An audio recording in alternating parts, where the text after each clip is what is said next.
तो सब कैसे हो? आई होप सब अच्छे होंगे एंड सबकी तैयारी अच्छी चल रही होंगी। तो स्वागत है आपकी मेरी एक और नई वीडियो में। तो आज की वीडियो में हम यूएनओ यूनाइटेड नेशन ऑर्गेनाइजेशन संयुक्त राष्ट्र संघ के बारे में पढ़ेंगे और इससे संबंधित जो भी हमारे फैक्ट निकलेंगे मैं आपको इस वीडियो में बताऊंगा। और अक्सर आपने देखा होगा कि जो भी हमारे इंटरनेशनल ऑर्गेनाइजेशन होते हैं वहाँ से हमेशा एक या दो क्वेश्चन पेपर में जरूर बनते हैं। तो आपको जो भी हमारे मेन इंटरनेशनल ऑर्गेनाइजेशन है उनको अच्छे से पढ़ के जाना है, जिससे कि आगे परीक्षा में यहाँ से कोई भी क्वेश्चन आएगा तो आपका गलत नहीं होना चाहिए। तो आज की वीडियो में यूएनओ के बारे में पढ़ेंगे और जो हमारी अगली वीडियो आएगी उसमें हम जो हमारे बाकी बचेंगे हमारे इंटरनेशनल ऑर्गेनाइजेशन हम उसके बारे में पढ़ेंगे। तो दोस्तों चलते हैं आज के टॉपिक की तरफ।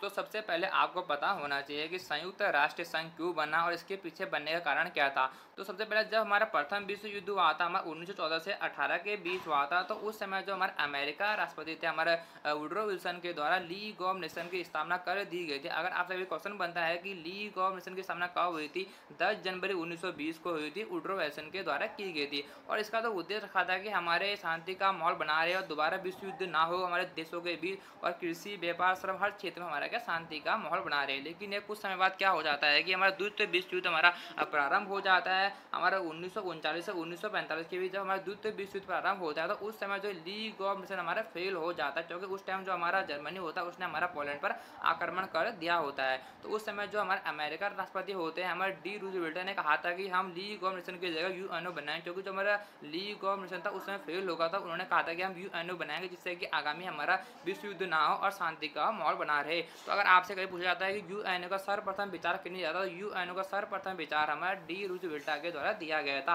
अब जो हमारा यूएनओ होता है वो हमारी क्या थी, इंटर गवर्नमेंटल ऑर्गेनाइजेशन थी। अगर कभी क्वेश्चन बनता है कि यूएनओ कैसी ऑर्गेनाइजेशन है, तो यूएनओ हमारी इंटर गवर्नमेंटल ऑर्गेनाइजेशन है। तो आपको ये क्वेश्चन भी याद रखना। और इसका विचार हमारा डी रूजवेल्ट के द्वारा दिया गया था। जब हमारा सर्वप्रथम हमारा यूएनओ का हमारा चार्टर 25 अप्रैल 1945 को तैयार किया गया था, उससे हमारा 50 देश था। कभी क्वेश्चन बनता है कि जिसका चार्टर हमारा कब तैयार किया गया था, 25 अप्रैल 1945 को तैयार किया गया था, उससे हमारे 50 देशों के साथ इसका हस्ताक्षर किए थे। लेकिन जब हमारा 25 जून 1945 को इस चार्टर पर काम करना शुरू कर दिया गया था, तो उससे हमारे इसके 51 देश हो गए थे, उसमें हमारा पोलैंड भी शामिल हो गया था।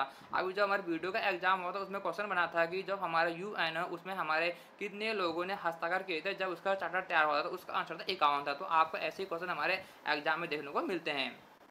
हमारा 25 जून 1945 को इसके चार्टर पर काम करना शुरू कर दिया गया था। तो आगे चलकर हमारा 24 अक्टूबर 1945 को जो यूएनओ था हमारा प्रभाव में आया था और इसी दिन हमारा यूएनओ की स्थापना भी कर दी गई थी। अगर कभी आपसे क्वेश्चन बनता है कि यूएनओ की स्थापना कब हुई थी, 24 अक्टूबर 1945 को हुई थी और 24 अक्टूबर को हमारा संयुक्त राष्ट्रीय दिवस बनाया जाता है। तो आपको क्वेश्चन याद रखना है कि यूएनओ की स्थापना कब हुई थी, हमारा 24 अक्टूबर 1945 को हुई थी। आपको ये डेट से याद रखना है। और जो हमारा अगला फैक्ट आता है कि यूएनओ में भारत कब शामिल हुआ, तो मेरा दिल कहता है कि आप बता आपसे आगामी परीक्षा में क्वेश्चन बन सकता है कि यूएनओ में भारत कब शामिल हो। तो आपका आंसर होना चाहिए 30 अक्टूबर 1945 को हमारा यूएनओ में भारत शामिल हो। तो आपको ये डेट से याद रखना है कि हमारा यूएनओ में भारत कब शामिल हुआ।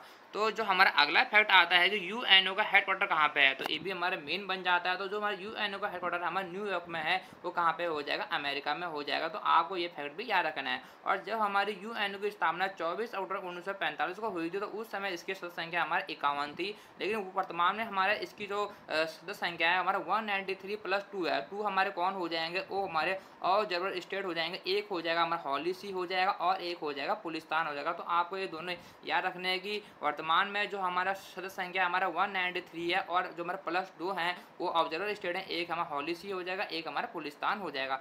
अब आते हैं इसकी भाषा की बात। तो कभी अगर क्वेश्चन बनता है कि यूएनओ की कुल भाषा कितनी होती है, तो यूएनओ की कुल भाषा हमारी 6 भाषा होती है। लेकिन जो कार्यकारी भाषा होती है 2 भाषा होती है, जिसमें क्या होता है यूएनओ का कार्य होता है। तो आपको एक ट्रिक याद करनी है, ACERS। तो इससे आपको यूएनओ की भाषा याद हो जाएगी।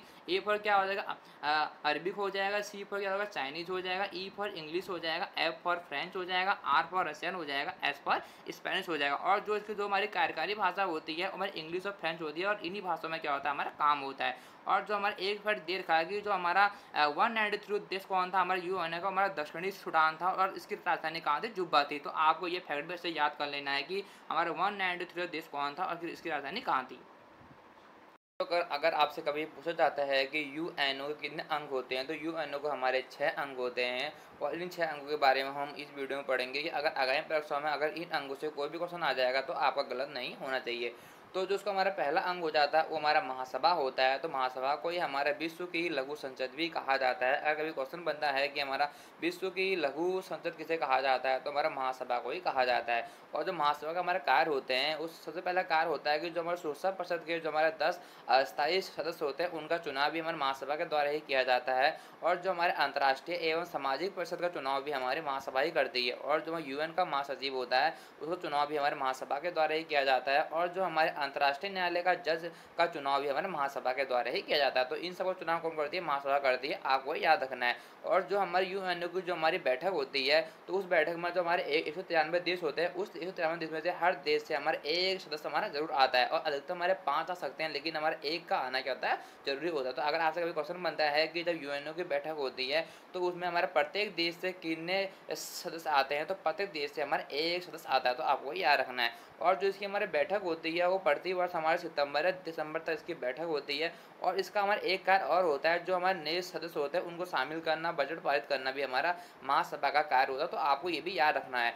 और अगर आपसे कभी क्वेश्चन बनता है कि हमारी महासभा की पहली बैठक कब हुई थी, तो महासभा की हमारी पहली बैठक 10 जून 1946 में हुई थी। तो आपको याद रखना है, डेट से याद रखना है। आपसे क्वेश्चन बन सकता है कि हमारी महासभा की पहली बैठक कब हुई थी, तो महासभा की पहली बैठक हमारी 10 जून 1946 में हुई थी। और उस समय हमारे 51 देश थे, और वो कहाँ पे हुई थी? मेथोडिस्ट सेंट्रल हॉल लंदन में हुई थी। तो आपको ये फैक्ट भी याद रखना है। अगर आपसे कभी क्वेश्चन बनता है कि हमारे महासभा का मुख्यालय कहाँ है, हेडक्वार्टर कहाँ है, तो इसका मुख्यालय भी हमारा न्यूयॉर्क में हो जाएगा। तो ये भी आपको याद रखना है। और अगर कभी क्वेश्चन बनता है कि हमारे महासभा की पहली महिला अध्यक्ष कौन थी, तो महासभा की हमारी पहली महिला अध्यक्ष हमारी विजय लक्ष्मी पंडित थी, जो कि हमारी भारतीय मूल की थी। तो आपको ये फैक्ट भी याद रखना है।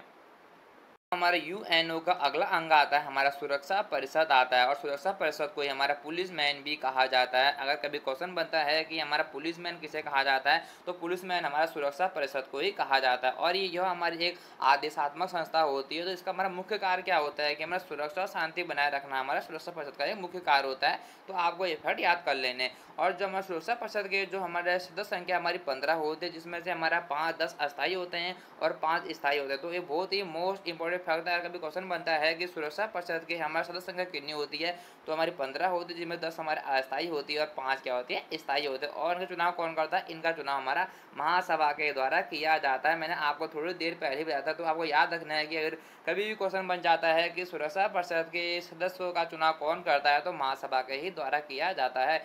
जो हमारे सुरक्षा परिषद के जो हमारे 5 स्थायी सदस्य होते हैं, हमारे कौन कौन से होते हैं, तो आपको ये ट्री याद कर लेनी है। ABCRF।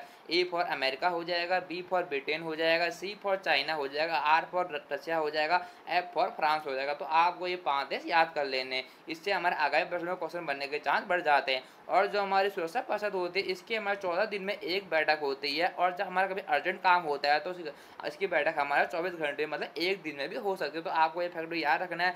और जो सबसे मोस्ट इंपॉर्टेंट फैक्ट आता है कि सुरक्षा परिषद का कार्यकाल कितने वर्ष का होता है, तो इसका कार्यकाल हमारा 2 वर्ष का होता है। तो आपको याद कर लेना है कि सुरक्षा परिषद का कार्यकाल कितने वर्ष का होता है? 2 वर्ष का होता है। अगर आगामी प्रश्न में क्वेश्चन बनता है, तो आप गलत करके नहीं आना है। अगर आपने मेरी इस वीडियो को देखा है, तो आप उस क्वेश्चन को सही करके आओगे।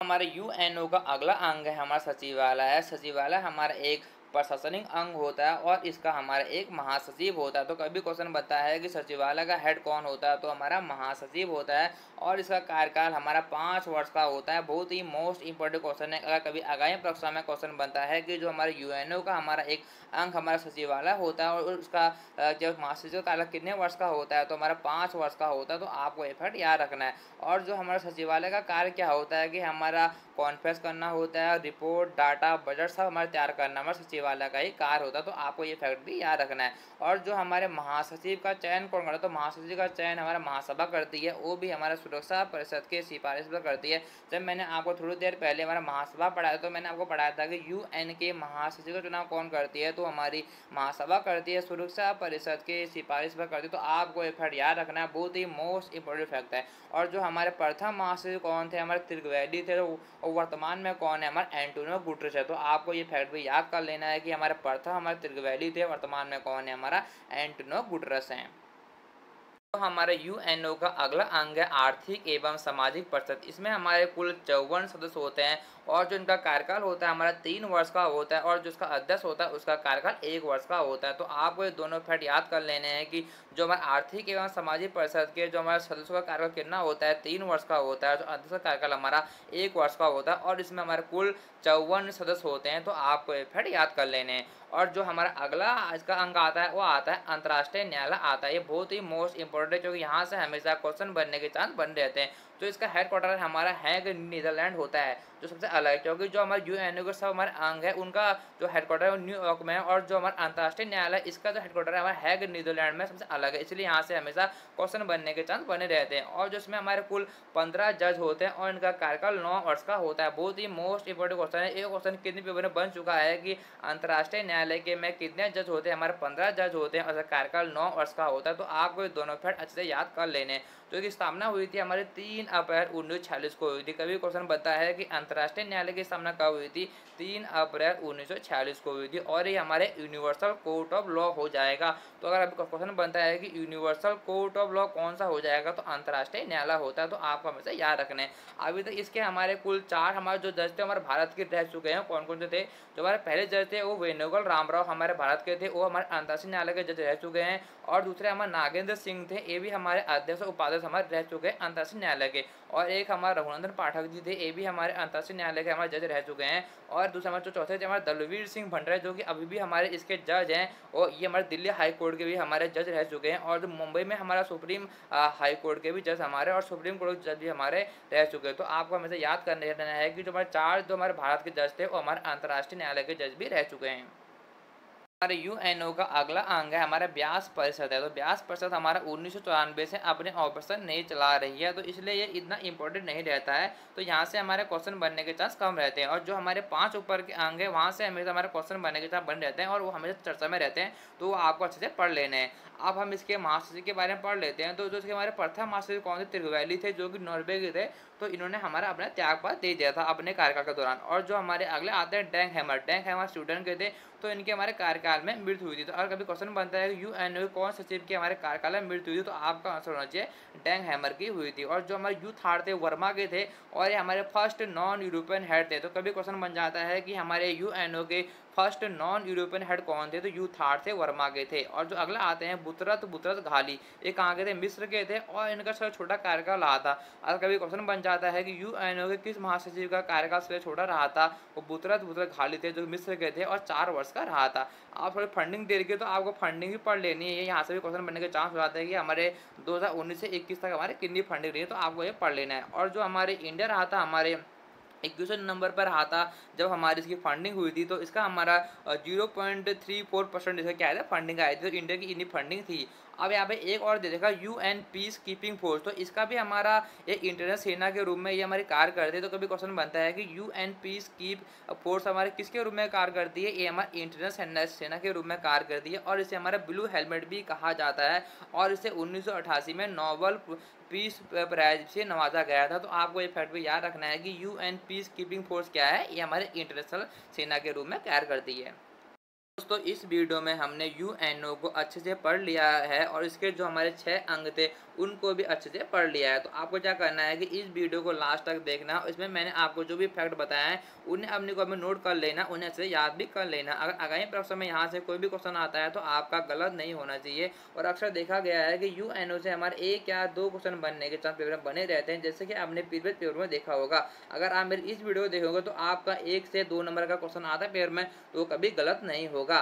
तो अगर आपको ये वीडियो हेल्पफुल लगती है, आपके लिए उपयोगी होती है, तो प्लीज़ ये वीडियो को लाइक करें, शेयर करें, सब्सक्राइब करें। और जो भी आपके दोस्त उत्तराखंड पुलिस कांस्टेबल दरोगा की तैयारी करें और कोई भी एग्जाम की तैयारी करें, तो उन तक इन वीडियो को जरूर पहुंचाएं। तो दोस्तों मिलते हैं अगली वीडियो में। तब तक दोस्तों बाय, अपना ध्यान रखिए और पढ़ते रहिए।